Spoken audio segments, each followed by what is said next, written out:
Hi friends, இப்போ நம்ம Pandya source பார்க்க போகிற பாண்டிய சோர்ஸில் நம்ம ராஜிக்கு படிக்கவே முடியலங்க. ஒரே யோசனையாக இருக்குது. என்னம்மா படிக்கிற வயசில் என்னம்மா யோசனை அப்படிங்கிற மாதிரி ஆயிடுச்சு.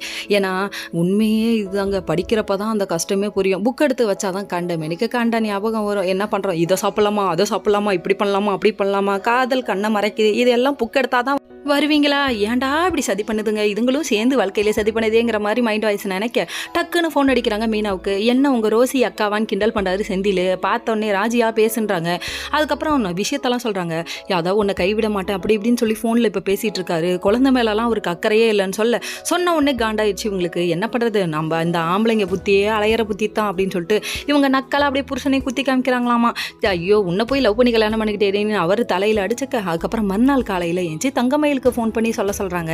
தங்கமயில பார்க்க நம்ம மீனா ராஜி அது மட்டும் இல்லைங்க, அதாவது கோமதியும் சேர்ந்துல போகிறாங்க அப்படிங்கிற மாதிரி ஆயிடுச்சு. இங்கே ஒரு பக்கம் கோயிலுக்கு கூட்டு வந்து சுற்றிக்கிட்டு இருக்காரு நம்ம சரவணன். இவரோட பழைய காதலை கைவிட மாட்டேன்னு சொல்லிட்டு இவரு சத்தியம் பண்ணி கொடுக்குறாரு. ஏன்பா பழைய காதலை கைவிட மாட்டேன்னா உனக்காகவே ஒருத்தி வாழ்ந்தாலே, அவள் 1000 பொய் சொல்லியிருக்கலாம், உன்னோட குழந்தைய வயிற்றுல சுமக்கிறாளே, இதுக்கு மேலே என்னப்பா செய்யணும், இந்த பொண்ணை நீ எப்படிப்பா கைவிடலான்னு நீ நினைக்கிற, எனக்கு ஒன்றும் புரியல, கட்டின பொண்டாட்டியே கழட்டி விட்டவன் இவன் போய் ஒன்றை கரையேற்ற போகிறானா அப்படிங்கிற மாதிரி ஆயிடுச்சு இவங்களோட ரியாக்ஷனு. அது மட்டும் இல்லைங்க, அங்கே ஒரு பக்கம் பாண்டியன் கிளம்பி போய் கோமதி ஒரு வழி பண்ணிட்டு வந்துரு, நம்ம பேரப்புள்ள நமக்கு முக்கியம்னு சொல்லிட்டு படுத்துற பாண்டி எடுத்த ஒரு முடிவுக்கு எல்லாரும் கட்டுப்படுறாங்க. Okay friends, next video.